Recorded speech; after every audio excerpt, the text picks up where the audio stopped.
मैया सोबतो लीला रे नाटी फुलिया है मैया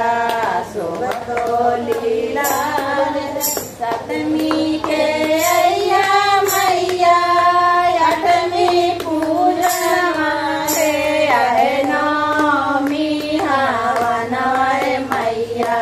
दशमी विजया है नौमी हवनवाय मैया दशमी विजया नाना डूबका है मैया सोबतो तोहर कनवा है नाना डूबका है मैया सोबतो तोहर कनवा है नाना डूबका है मैया सोबतो तोहर कनवा नाना दुनिया है मैया लालिया लगाई से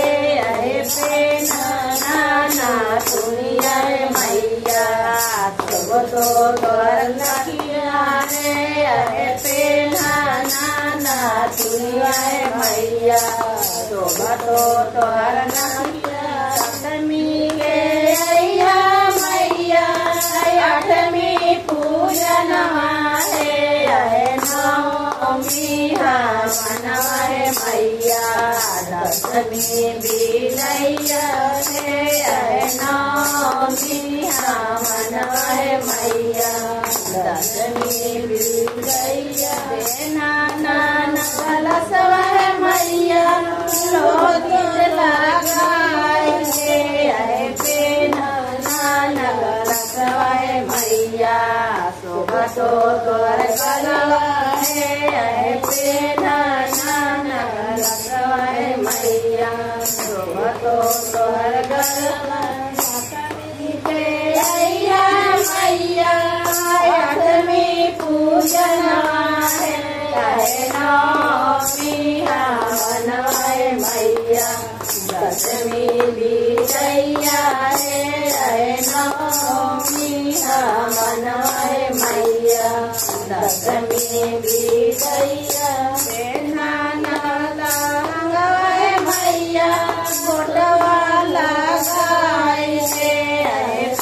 नाना लहंगा है मैया सोबतो तोहर पालनवा है नाना लहंगा है मैया सोबतो तोहर नाना कंगना है मैया लाठी लगाई नाना कंगना है मैया सोबतो तोहर हथवा है नाना लालिया है मैया सोबतो तोहर सप्तमी के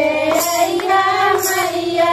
अठमी पूजनवा है नौमी हवनवा है मैया दशमी विजया है नौमी हवनवा है मैया दशमी विजया